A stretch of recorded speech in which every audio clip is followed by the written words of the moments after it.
Okay, so let's kind of move on. And that was a very long setup for a major setback for this effort by the United States to counteract the Belt and Road Initiative. And if you spend any amount of time in Washington, this is what you hear a lot, that they want to really challenge the Belt and Road. Well, the Indian conglomerate Adani Group is, under an investigation for corruption. And that has now just unraveled a lot of India's ability to mount a challenge to the Belt and Road, but also particularly in Sri Lanka, where the U.S. International Development Finance Corporation had lined up a $553 million loan that the Adani Group would use to build or refurbish the port of Colombo. Cobus, this is a topic you covered this week. And again, this is in many ways a huge setback for the Americans, because part of their strategy was, well, we don't have the construction companies. We don't have the skills and the talent to be able to do this kind of infrastructure. But in our network of partner countries, there are groups like the Adani Group that can do it for us. And here we go. It didn't work out. And so now Adani's not done building this port, just not going to involve the DFC. Cobus, tell us a little bit more about what happened. So the way I understand this, and it's a kind of a complicated story, but so this is for a project for a terminal, a port terminal, in a kind of a deep sea kind of side of Colombo port, which is one of the world's busiest ports, and so the Sri Lankans made a deal with the Adani Group to build this terminal, and this building is happening. Like it's supposed to, the terminal is supposed to be commissioned in early next year. So that's already happening. And the DFC was Adani then stepped into talks with the DFC for around $550 million loan for as I understand it, the final part kind of this construction. Then Adani got hit by all of these indictments in U.S. courts around allegations of possible corruption around a different project which related to solar power, and then but the talks with the DFC was still ongoing. The DFC they've agreed to a loan agreement in 2023, but they hadn't finalized the formal agreement, and so then Adani let the DFC know that they will use Adani Group internal funds to finish the project, and they're withdrawing from the talks on the loan. Essentially the DFC was gonna, through the loan, was gonna have a stake in this Colombo port, and it lost that stake. Keep in mind that China Merchants Port Holdings, huge ports company, owns huge amounts of Colombo port, and they also own a very large stake in Hambantota port, on the other side of Sri Lanka. So yeah, okay. Go ahead. Go ahead. No, let me just I want to give you a view from Washington on this. It's interesting. This is this is a very funny video. Director of South Asia Institute at the Wilson Center, Michael Kugelman, he was on ANI TV. I just think that he looks like he's in a hostage video right there. I mean, so it's just, it doesn't look like a normal think tank interview, but he was speaking on Indian media about the collapse and the setback for the Americans. Let's take a listen. This was, I would argue, a blow to the U.S. The fact that Adani has decided not to receive this funding. Yeah, I think that the U.S. had looked at this arrangement with Adani in Sri Lanka as a major opportunity, and really as a major achievement when it comes to countering China. You look at what China has been able to do around the Indo-Pacific in terms of its infrastructure investments. The U.S. Indo-Pacific policy is very much about countering China by providing alternatives to the countries of the Indo-Pacific. And essentially the goal of the Indo-Pacific policy is to provide what the U.S. would describe as better alternatives, better options for the countries of the Indo-Pacific. And I think that the U.S. was hoping that working with Adani in Sri Lanka to build this this infrastructure, this port infrastructure project, that this could be a very powerful way of pushing back against China. And my sense is that U.S. officials had looked at this deal with Adani and Sri Lanka as really a signature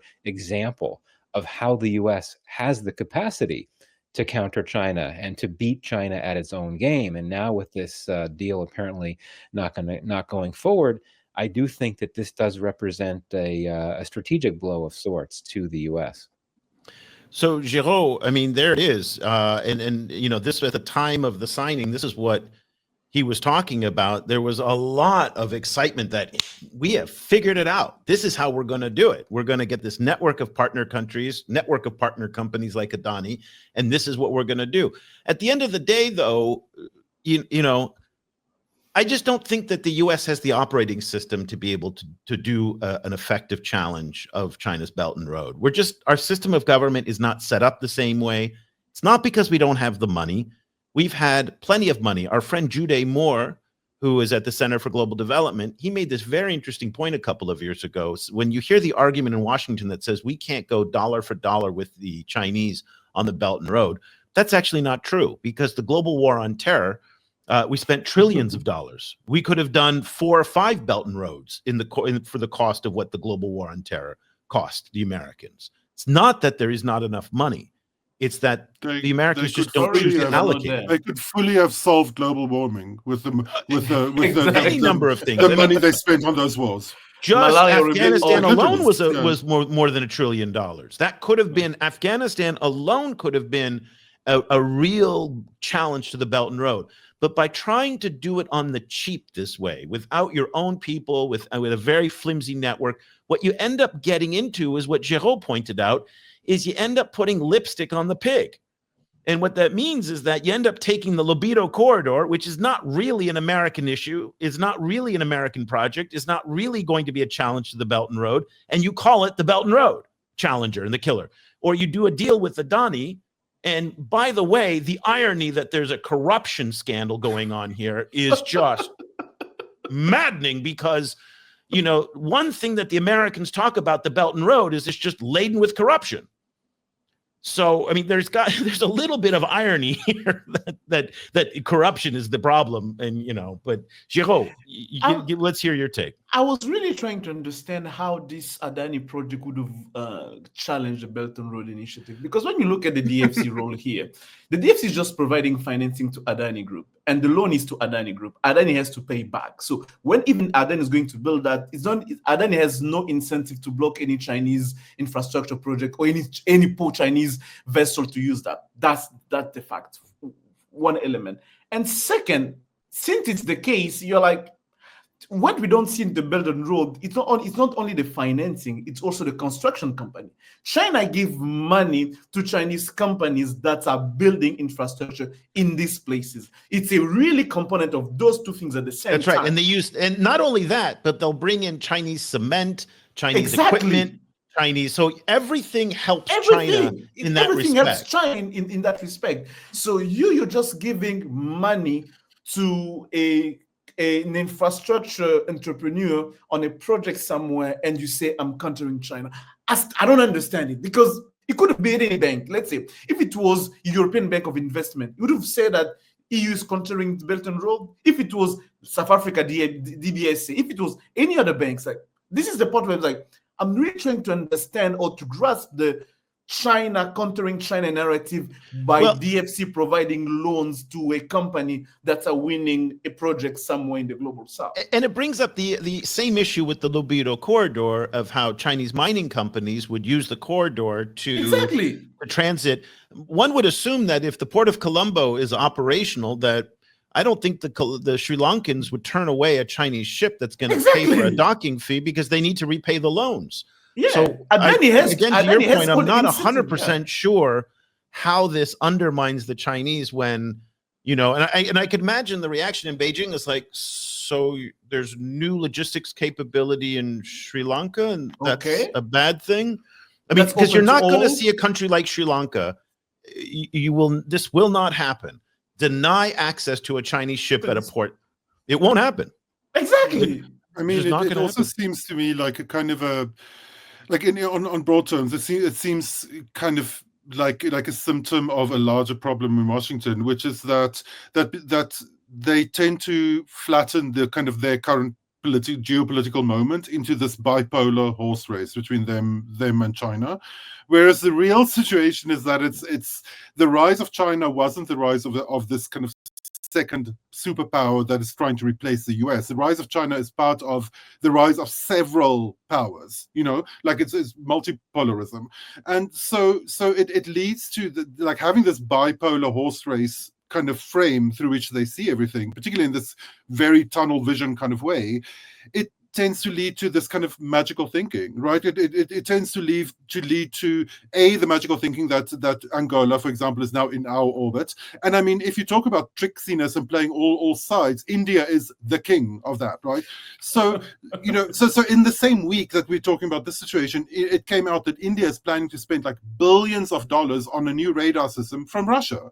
Right, in between being like America's best friend and like countering, kind of the axis of whatever, like India.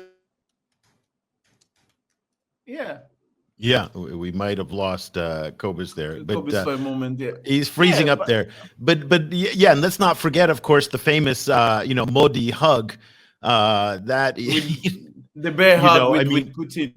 Yeah, Cobus, you're back, and you're back. No, we're just bringing up to your point this the famous Modi hug that came on. I mean, this was not that long ago. This was July. And so the Americans are delusional again if they think that Modi and the Indians are going to somehow be in their corner. This is not a guy who's going to be in the American corner. Now, he's going to play on the American side of the fence every once in a while, to be sure, no doubt. And he's a useful club against the Chinese selectively, not all the time. But I think, Cobus, to your point before you broke up and we lost you there, Indians are notoriously unreliable for being aligned with one side or the other. And that's probably, again, part of this dynamic as well. National interest is their dominant agenda, so they make that work with whoever. And I mean, and all of these other countries are also like that. Vietnam is like it. Indonesia is like that. South Africa is like that, small as it is.